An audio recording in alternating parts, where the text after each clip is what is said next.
Dios les bendiga, amados de Dios. Aquí estamos hoy día para entrar en el estudio del crecimiento genuino de la iglesia versus crecimiento falsificado. Cuando las religiones consideran su crecimiento por la cantidad de seguidores que tienen o cuán grande es la edificación donde se reúnen, no consideran si ese grupo de personas que asisten aprenden algo o qué necesidades tienen y no me refiero a las carencias físicas, sino a las necesidades espirituales, ya que la vanagloria de sus líderes les ciega los ojos espirituales para reconocer su error de ignorar las escrituras y el poder de Dios. ¿Cuál es el poder de Dios? Hechos 2:4. Y fueron todos llenos del Espíritu Santo y comenzaron a hablar en otras lenguas, según el Espíritu les daba que hablasen. El día Pentecostés, Dios lo marca como el comienzo de la Iglesia de Gracia. Desde ese día hasta nuestros días está disponible el renacer del Espíritu de Dios, y esto sin la necesidad de hacer las obras de la ley, ya que nuestro Padre deja claro que el perdón de pecados, la salvación, el renacer espiritual pasando de muerte espiritual a una vida plena, solo se obtiene con confesar a Jesucristo su Hijo como Señor y Salvador. Vayamos, como siempre, tomen sus Biblias y vayamos a Romanos 19. Que si confesares con tu boca que Jesús es el Señor y creyeres en tu corazón que Dios le levantó a los muertos, serás salvo. Romanos 10:10. Porque con el corazón se cree para justicia, pero con la boca se confiesa para salvación. Hechos 2:32. A este Jesús resucitó Dios, de lo cual todos nosotros somos testigos. Hechos 2:33. Así que, exaltado por la diestra de Dios y habiendo recibido del Padre la promesa del Espíritu Santo, ha derramado esto que vosotros veis y oís. Como vimos en estudios anteriores publicados, Cristo significa Salvador o ungido, y en su primer discurso Pedro, lleno del Espíritu Santo, del poder de lo alto, recibido en ese día, les dice a la concurrencia que, primero, Dios resucitó a Jesús. Jesús no se resucitó a sí mismo, además que ellos, los dos apóstoles, eran testigos de este hecho. Hechos 2:36. Sepa pues, ciertísimamente toda la casa de Israel, que a este Jesús a quien vosotros crucificasteis, Dios le ha hecho Señor y Cristo. Hechos 2:37. Al oír esto se compungieron de corazón y dijeron a Pedro y a los otros apóstoles: varones hermanos, ¿qué haremos? Así que en estos versículos Dios muestra cómo y por qué la iglesia del primer siglo obtuvo un crecimiento genuino. Esta multitud recibió la doctrina correcta, la que eran en ese momento como 3.000 personas. Deja claro que Jesús no es Dios, sino que su Padre le resucitó. Que Dios su Padre a Jesús le hizo Señor y Cristo, Salvador y ungido. El resultado de esta doctrina inspirada por Dios llevó a la concurrencia a compungirse. El significado de la palabra compungir es básicamente cuando se habla inspirado por Dios, la gente es remecida. Como le decía, el significado de compungir es primeramente golpear o pinchar violentamente. Se usa de una fuerte emoción. Cuando se habla inspirado por Dios, las palabras inspiradas tienen poder, te estremece, penetra tu corazón. Hebreos 4:12. Porque la palabra de Dios es viva y eficaz, y más cortante que toda espada de dos filos, y penetra hasta partir el alma y el espíritu, las coyunturas y los tuétanos, y discierne los pensamientos y las intenciones del corazón. Y esto fue lo que ocurrió con los que escuchaban a Pedro ese día. Fueron golpeados o pinchados violentamente, tuvieron una fuerte emoción, y la pregunta que se hicieron fue: ¿qué haremos? Hechos 2:38. Pedro les dijo: arrepentíos y bautícese cada uno de vosotros en el nombre de Jesucristo para perdón de los pecados, y recibiréis el don del Espíritu Santo. Lo primero que Dios inspiró a Pedro a decirle a esa gran concurrencia fue: arrepentíos.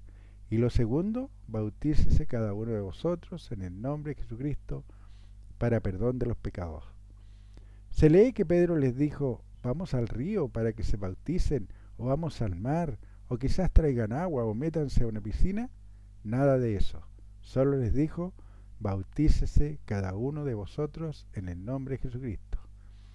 Y como con autoridad, con anterioridad vimos, la palabra para siempre muestra el propósito de Dios, para perdón de los pecados. Ese es el propósito de ser bautizado con el Espíritu Santo de la promesa, para recibir el perdón de los pecados. Y como se les dijo con anterioridad, son los pecados pasados. No porque yo haya renacido voy a tomar esa libertad que tengo hoy día como libertinaje y voy a pensar de que puedo seguir pecando. Total, eh, voy a ser limpiado nuevamente o perdonado de todos mis pecados. Hay dos situaciones que aquí ocurren. Primero, si yo lo hago a conciencia, no tengo perdón. Segundo, si cometo un error, así como lo vimos en un estudio con Pablo, que él insistía con ir a Jerusalén, mientras que Dios le decía por medio de profetas y por medio de otros creyentes que no era su voluntad. Ese error, cuando se reconoce, se restablece la comunión. Se vuelve a estar en comunión con Dios. Y como lo vimos, y no lo dice específicamente, pero de acuerdo al andar de Pablo en ese momento en adelante, anduvo siempre en comunión con Dios al punto que llegó el momento en que confrontó a Pedro y le llamó hipócrita. Cuando uno está en comunión con Dios y se siente respaldado con Dios, no tiene miedo de confrontar el error. Esa es la mejor forma de saber cuando estamos haciendo la voluntad de Dios. Primero, saber de que está escrito. Segundo, que no le estamos dando interpretación privada, no la estamos sacando de contexto y estamos hablando inspirados por Dios lo que Dios quiere para su pueblo, para la iglesia de gracia de este tiempo. Porque yo puedo tomar el Antiguo Testamento y puedo llevar a la gente a la condenación. Es fácil, porque ahí es fácil condenar. La ley condena. Por eso Dios hizo disponible el perdón de pecados por medio de Jesucristo. Hechos 2:39. Porque para vosotros es la promesa, y para vuestros hijos, y para todos los que están lejos, para cuantos el Señor nuestro Dios llamare. Nuevamente Dios nos dice para quién es la promesa. Para vosotros, los que en ese momento le escuchaban. Para vuestros hijos, de los que en ese momento le escuchaban. Para todos los que están lejos. ¿Dónde estábamos nosotros cuando escuchamos el llamado de Dios? Lejos de la gracia de Dios. Ahora veamos por qué se nos hizo disponible a nosotros, que como gentiles, que no pertenecemos a los descendientes de Jacob, esta promesa. Hechos 13:46.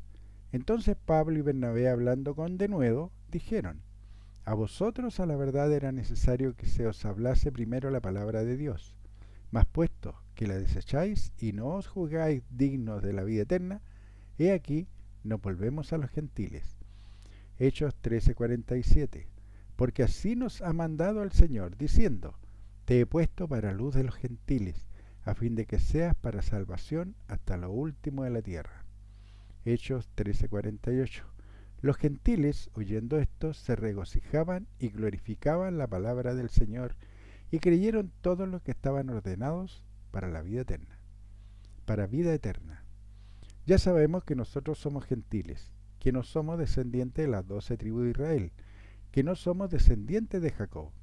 Nosotros somos hoy los que estábamos lejos, los que nos encontrábamos en lo último de la tierra.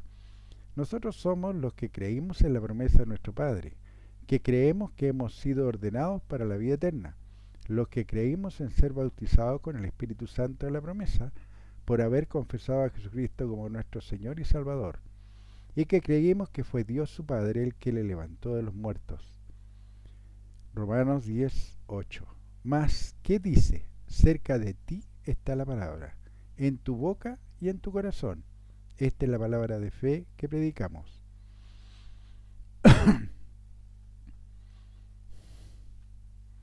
¿Recuerdan que también vimos de la abundancia del corazón habla la boca? Si mi corazón está lleno de la inspiración de Dios, ¿ustedes qué creen que puede salir de mi boca? La palabra de Dios inspirada por Él. Por ese motivo, nos dice Dios en su palabra de que no tengamos temor de hablar, porque el Espíritu mismo nos dirá qué hemos de decir.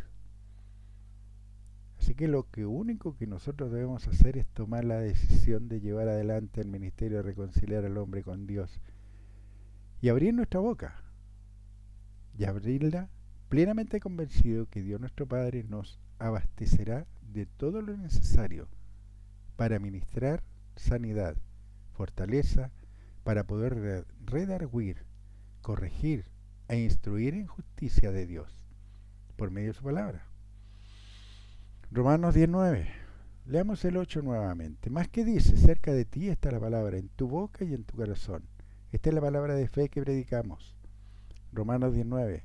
Que si confesares con tu boca que Jesús es el Señor y creyeres en tu corazón que Dios le levantó de los muertos, serás salvo. Romanos 10:10. Porque con el corazón se cree para justicia, pero con la boca se confiesa para salvación. Todo lo que hemos visto hasta ahora es el crecimiento genuino de la Iglesia, de los llamados, de los adoptados como hijos de Dios. Por consiguiente, todo lo que hagan las religiones y que esté fuera de lo estipulado por Dios son mandamientos de hombres. Son falsas doctrinas, es el crecimiento falsificado que llevará a la perdición de las almas de los que sigan el error doctrinal que sus líderes le enseñen. Por eso, amado pueblo de Dios, seamos fieles y fieles hasta la muerte, porque tenemos gran galardón. Las promesas de Dios son en el sí y en el sí. No hay dobles lecturas para con Dios. Lo único que nosotros debemos hacer es hacer su voluntad sabiendo que tenemos la esperanza del retorno de Jesucristo por su iglesia, por los santos, y que vamos a estar en el bema con Él, y que vamos a reinar 1000 años con Él, y que luego estaremos en la Nueva Jerusalén, en esa tierra prometida, viviendo eternamente. Dios les bendiga, amado pueblo de Dios.